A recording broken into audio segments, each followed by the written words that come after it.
Good morning, students. Good morning, ma'am. Welcome to our Umahar Secondary School and in our channel. મિત્રો, હમણાં નજીકમાં જ ધોરણ 12 નું રિઝલ્ટ આવ્યું અને આપણે આ શાળાનું રિઝલ્ટ 87 પોઈન્ટ છે, જે સમગ્ર તાલુકામાં પ્રથમ નંબરે છે. એટલે તમારી આજુબાજુ રહેતા ધોરણ 12 ના વિદ્યાર્થીઓને પણ અભિનંદન. હવે એક બહુ મહત્વની વાત કરવાની છે કે જે વિદ્યાર્થીઓએ ધોરણ 12 ની પરીક્ષા આપી છે એમની ગુજકેટની પરીક્ષા અને જેડબલઈની પરીક્ષા બાકી છે. તો ગુજકેટની પરીક્ષાની તારીખ હમણાં જ ટૂંક સમયમાં જાહેર થઈ છે અને એ મેં તમારા દરેકના વોટ્સએપ મેસેજ પર પાસ કરી છે. તો આપણી આજુબાજુ રહેતા ધોરણ 12 માં હમણાં જ પરીક્ષા આપી દીધેલી હોય અને જેમનું ટૂંક સમયમાં પરિણામ આવ્યું છે, કદાચ એ પરિણામ ઓછું હોય અથવા તો નિરાશાજનક હોય તો હજુ પણ ચિંતા કરવાની જરૂર નથી. આપણી પાસે હજુ પણ એક તક છે. અને આ ગુજકેટની પરીક્ષામાં આપણને બધાને ખબર છે કે ગુજકેટમાં ધોરણ 12 નો જે અભ્યાસક્રમ આપણે તૈયાર કર્યો હતો એમાંથી MCQ ની પરીક્ષા આવવાની છે. આપણે ચાલુ શાળામાં પણ ગુજકેટનો ટેસ્ટ લઈ ચૂક્યા છીએ. એટલે એ ગુજકેટની પરીક્ષાની તારીખ હમણાં જ જાહેર થઈ છે અને એ છે 30મી તારીખ. તો 30/7 ગુરુવારના રોજ એ ગુજકેટની પરીક્ષા લેવાની છે અને એ પરીક્ષાની તૈયારી માટે આપણી ગવર્મેન્ટે પણ ખૂબ સરસ એક ચેનલ દ્વારા, ગવર્મેન્ટ ચેનલ દ્વારા દરેકને અભ્યાસ સારી રીતે કરી શકાય એવી ગોઠવણ પણ કરેલી છે. એટલે એ શરૂ થશે અને એનું ટાઈમ ટેબલ જ્યારે મળશે ત્યારે અમે તમને અવશ્ય આપશું. પણ ત્યાં સુધી તમારી આજુબાજુ જે વિદ્યાર્થીઓ ધોરણ 12 ની પરીક્ષા આપી ચૂક્યા છે એમને તમે ખાસ જણાવજો કે હવે ગુજકેટની પરીક્ષાની તારીખ આવી ગઈ છે અને એની તૈયારી એ શરૂ કરે.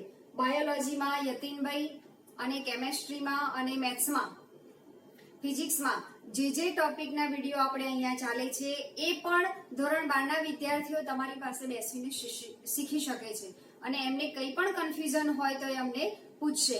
પણ હવે પોતાનો સમય વ્યર્થ ન કરતા ઝડપથી ધોરણ 12 ના વિદ્યાર્થીઓ ગુજકેટની પરીક્ષાની તૈયારીમાં લાગી જાય. અને જે વિદ્યાર્થીઓ હવે ધોરણ 12 નો અભ્યાસ કરી રહ્યા છે એ વિદ્યાર્થીઓ પણ આપણે જે ભણીએ છીએ એની સાથે બોર્ડની સબ્જેક્ટિવ તૈયારી પણ કરશે અને જોડે ગુજકેટની તૈયારી પણ કરતા જશે, જેથી કરીને પરીક્ષા સમયે વધારે માર્ક્સનું વધારે સબ્જેક્ટ આપણે કવર કરી શકીએ. તો મિત્રો, આજે આપણે એક નવો ટોપિક ભણવાના છીએ અને એ છે ગ્રામર રિપોર્ટ રાઇટિંગ. આપણે પહેલા પણ રિપોર્ટ લખાઈ ચૂક્યા છીએ પણ ફરીથી આપણે એને માત્ર રિવાઇઝ કરવું છે. તો મિત્રો, રિપોર્ટ એટલે શું? યસ, ગુજરાતીમાં એને શું કહીશું આપણે? અહેવાલ. Report means the event that happened in the past and a journalist, a reporter tells about the past event which is happened.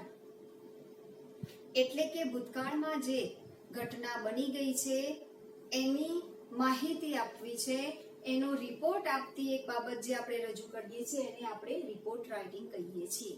A report writing આપણી પરીક્ષામાં 5 માર્ક્સનું પૂછાય છે, જેનું માર્કિંગ 4+1 આ પ્રમાણે હોય છે. ફરીથી જોઈએ કે વોટ ઇઝ રિપોર્ટ. તો કોઈ સેલિબ્રેશન, કોઈ ઉજવણી થઈ ગઈ છે, વૃક્ષ day, teachers day, environment day, science day, આવા જુદા શાળામાં ઉજવણી થનારા જે સેમિનાર છે એના ઉપર પણ રિપોર્ટ લખી શકાય. કેટલાક ગ્રામ્ય લેવલે થતા ઉત્સવોનો રિપોર્ટ પણ આપણે આપી શકીએ. હવે આ રિપોર્ટ કેવી રીતે અને ક્યાં આપવાનો હોય છે? તો 2 પ્રકારના રિપોર્ટ આપણે પરીક્ષામાં પૂછાય છે. એક છે રિપોર્ટ ફોર ન્યૂઝપેપર અને બીજું છે રિપોર્ટ ફોર મેગેઝિન. હવે જ્યારે આ માટેનો રિપોર્ટ આપણે તૈયાર કરવાનો હોય તો એમાં કેટલી બાબતોનો ઉલ્લેખ કરવાનો, કઈ બાબતો વધારે જરૂરી છે? તો મિત્રો, પહેલી વાત છે specification of a report in a brief. Brief એટલે એકદમ ટૂંકાણમાં. મિત્રો આ એસે નથી, આ સ્પીચ નથી. રિપોર્ટમાં કોઈ લાગણીમય કે ભાવનાસભર વાતનો આપણે ક્યારેય ઉલ્લેખ કરતા નથી. જે પણ ઘટના બની હોય એ ઘટનાનો ટૂંકમાં ઉલ્લેખ કરવાનો હોય છે. એનું સ્થળ, સમય, ડેટ, પ્લેસ, વેન, એવા આપણે શરૂઆતમાં જ્યારે રિપોર્ટ શીખવાડે ત્યારે આપણે જોયું હતું who, what, where, when, why,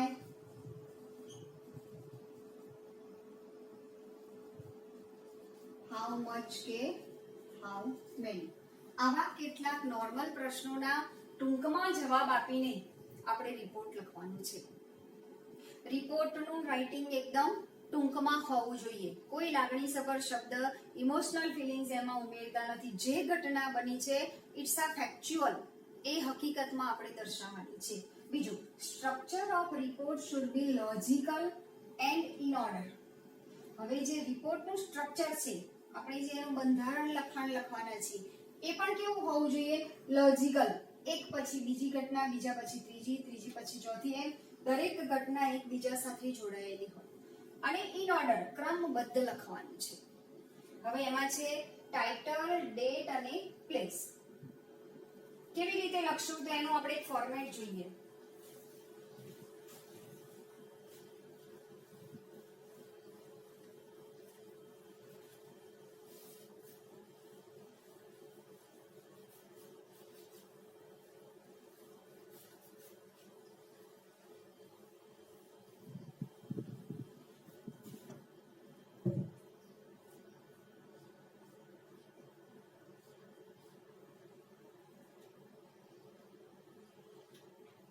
title.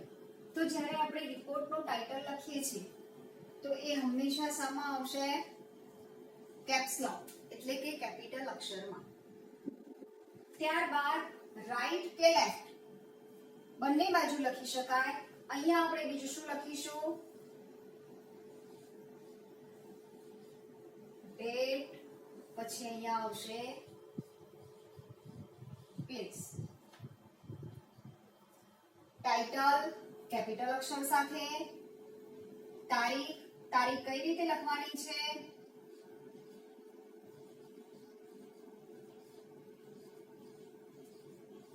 આ રીતે આપણે તારીખ દર્શાવીશું. પ્લેસ, જે સ્થળનું નામ હોય તે. આટલું આપણે લખીએ છીએ પરફેક્ટ, તો કેરી ઓન 1 માર્ક્સ. હવે અહીંથી આપણે જે પેરેગ્રાફ લખીએ છીએ,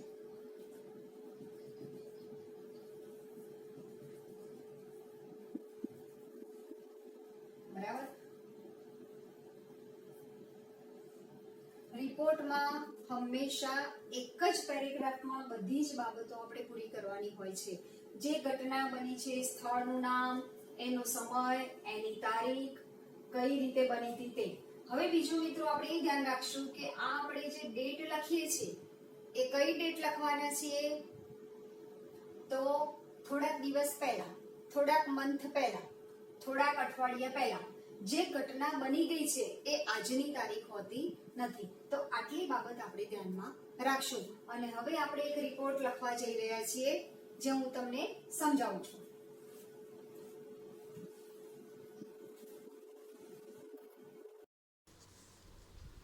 તો વિદ્યાર્થીઓ, આપણે રિપોર્ટનું ફોર્મેટ જોયું. એ રિપોર્ટ આપણને પરીક્ષામાં 5 માર્ક્સનું પૂછાય છે, જેમાં ટાઇટલ, ડેટ અને પ્લેસ 1 માર્ક્સ અને બાકીનું આપણે જે કન્ટેન્ટ લખીએ છીએ એના 4 marks.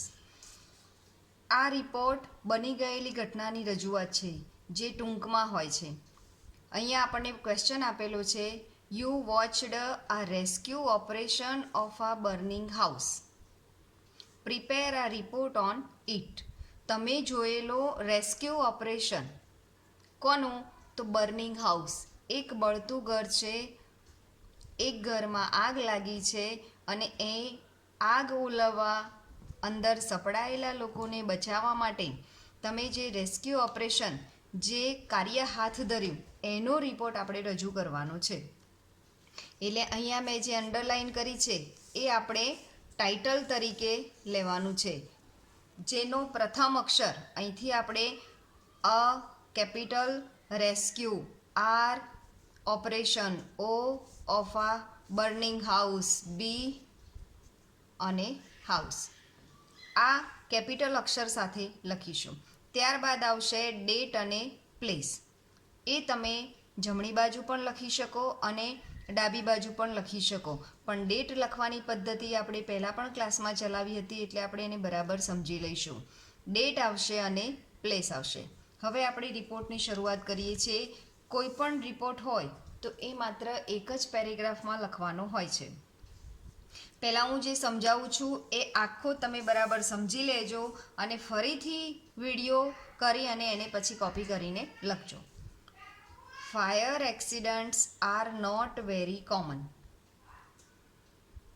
When they take place, they cause great alarm and destructions. It was a 9 o'clock in the night. Suddenly, we saw smoke.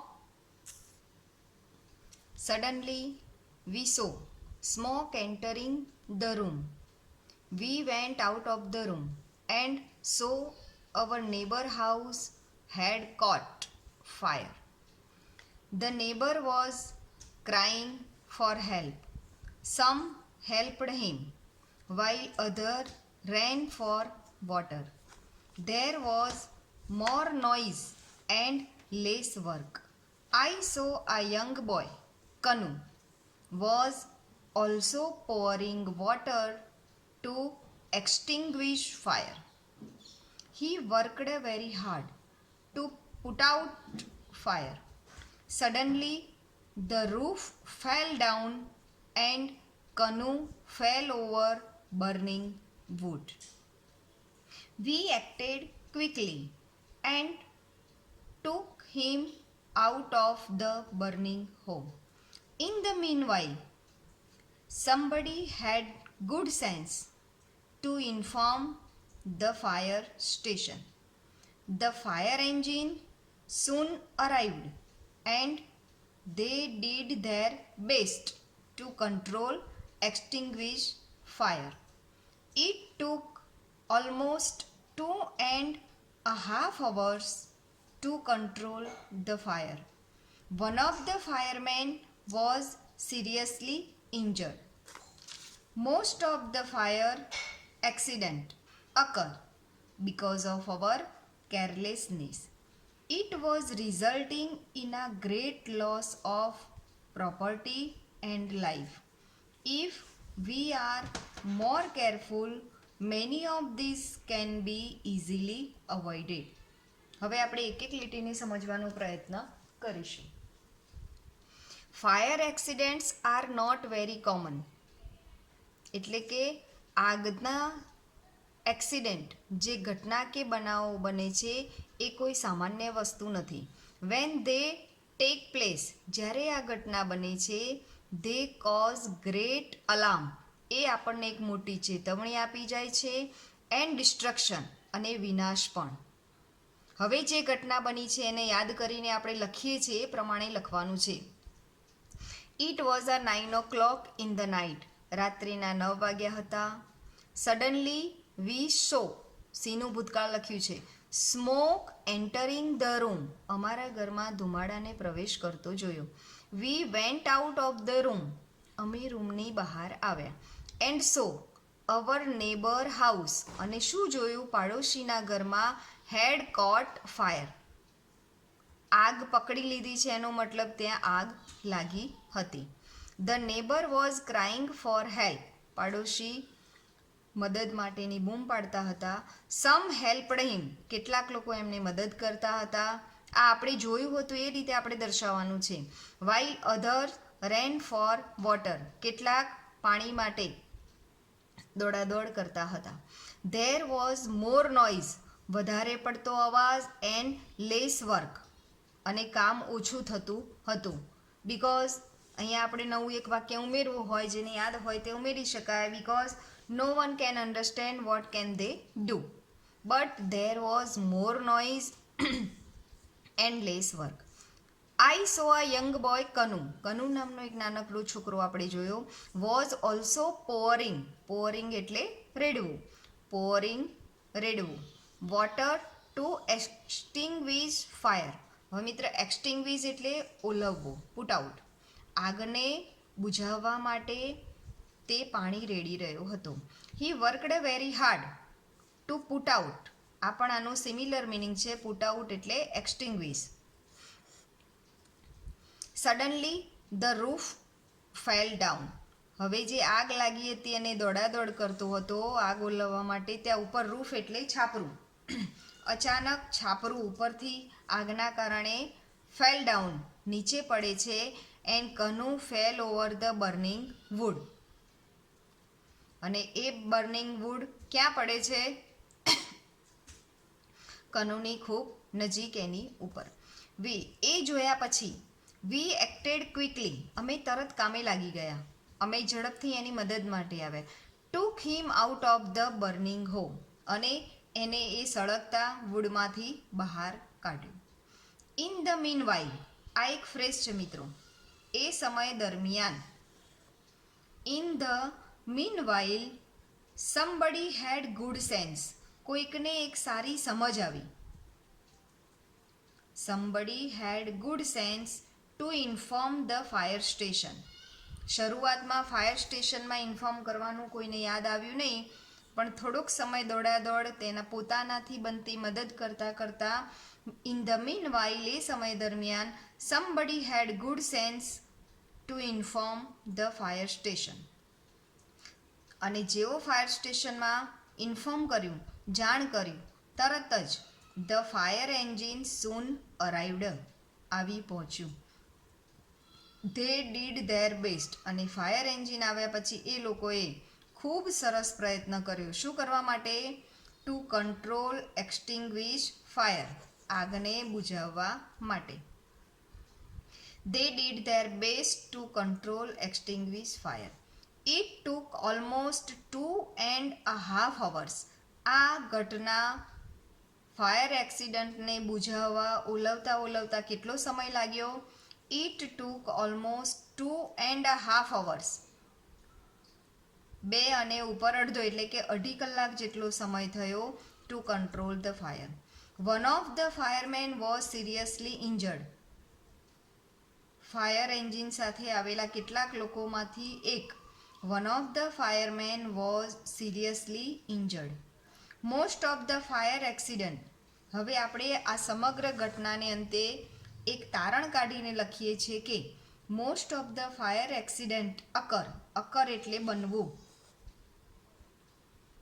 અકર એટલે ઘટના બનવી. મોટા ભાગના આ ફાયર એક્સિડન્ટ છે, આગના અકસ્માત બને છે બીકોઝ ઓફ, ને કારણે, ને લીધે. શાના કારણે આવી ઘટનાઓ બને છે? તો most of the fire accident occur because of our carelessness, આપણી કેટલીક નિષ્કાળજીના કારણે. It was resulting in a great. હવે એ નિષ્કાળજીને કારણે એનું શું પરિણામ આવે છે? તો it was resulting in a great loss of property and life. જીવન અને સંપત્તિ એનો જબરજસ્ત લોસ, એ આપણી કેરલેસનું પરિણામ છે. ઇફ, જો, વી આર મોર કેરફુલ, જો આપણે વધારે કાળજી રાખીશું તો many of this can be easily avoided, ઘણા બધા આવા એક્સિડન્ટને ટાળી શકાય. If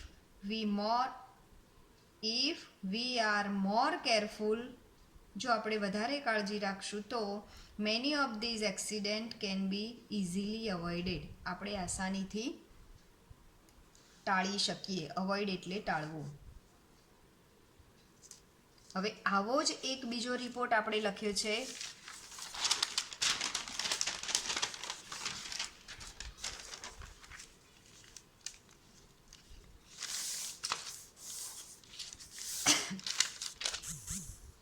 celebration of the world environment day. Celebration of the world environment day. અહીંયા આપણે ડેટ લખી છે અને અહીંયા એનું પ્લેસ કે સ્થળ છે. The World Environment Day is celebrated on 5th June every year. આપણે મિત્રો પહેલાં એક વાત કરી હતી કે દરેક રિપોર્ટ ભૂતકાળમાં લખાય અને ભૂતકાળમાં પણ આપણે શક્ય હોય તો પેસિવ વોઇસમાં લખવાનો પ્રયત્ન કરીએ છીએ, પણ report must be written in the past, કારણ કે આ બની ગયેલી ઘટના છે. હવે જો આપણે ડેટ કેવી રીતે લખી છે, પણ અહીંયા આપણે જે વાક્ય લખ્યું છે ધ વર્લ્ડ એન્વાયરમેન્ટ ડે, તો વર્લ્ડ એન્વાયરમેન્ટ ડેની ઉજવણી ઓલવેઝ ક્યારે થાય છે, તો 5th જૂન. એટલા માટે આપણે પહેલાંમાં ઇઝ વાપર્યું છે. બાકી એક પણ પેરેગ્રાફની એક પણ લીટીમાં આપણે ઇઝ કે વર્તમાનકાળનો ઉલ્લેખ કરતા નથી. રિપોર્ટ હંમેશા ભૂતકાળમાં જ લખાય છે. અને રિપોર્ટની જે તારીખ છે કઈ, તો 5મી તારીખે વર્લ્ડ એન્વાયરમેન્ટ ડે ઉજવાય છે, એટલે એના પછી 6ઠી 7મી 8મી નજીક એના પછીની કોઈ પણ તારીખ આપણે લખી શકીએ. એટલે આપણે લખી છે જૂન 7. ફરીથી, the world environment day is celebrated on 5th June every year. The name of my school is ખાલી જગ્યા. અહીંયા મિત્રો આપણે શાળાનું નામ લખશું. We celebrated this day with great joy. ખૂબ આનંદથી આપણે ઉજવણી કરી. All the students of eco clubs, NCC wings, NSS unit planted trees on this day. હવે આમાં કઈ કઈ સ્કૂલની કમિટીઓએ ભાગ લીધો એ આપણે દર્શાવીએ છીએ. All the students of eco clubs, eco club ચલાવતું એક કમિટી યુનિટ છે તે એનસીસી વિંગ્સ એટલે કે એનસીસીમાં કામ કરતા વિદ્યાર્થીઓનું ગ્રુપ, એનએસએસ યુનિટ એનએસએસ કેમ્પમાં કામ કરતા વિદ્યાર્થીઓનું ગ્રુપ, પ્લાન્ટેડ એટલે વાવવું, ટ્રીઝ ઓન ધીસ ડે આ દિવસે વાવવા. Students ડિસ્પ્લેડ posters and slogans on the world environment day. આવું લખી શકાય. આ જુદી જુદી કમિટીઓએ જુદા જુદા ગ્રુપે કામ કર્યું. હવે વિદ્યાર્થીઓએ શું કર્યું, તો સ્ટુડન્ટ્સ ડિસ્પ્લેડ પોસ્ટર્સ, એમને જુદા જુદા પોસ્ટર્સ બનાવ્યા, કેટલાક સ્લોગન્સ. પોટેડ પ્લાન્ટ્સ, ટ્રીઝ તો વાવ્યા. હવે પોટેડ એટલે કુંડામાં વાવેલા છોડ હોય ને એને આપણે પોટેડ પ્લાન્ટ્સ કહીએ. Potted plants were added to the school garden. શાળાનું ગાર્ડન હતું એમાં બીજા નવા પોટેડ પ્લાન્ટ્સ પણ ઉમેરવામાં આવ્યા. Potted plants were added to the school garden. Students and staff participated in plantation drives to make surrounding green.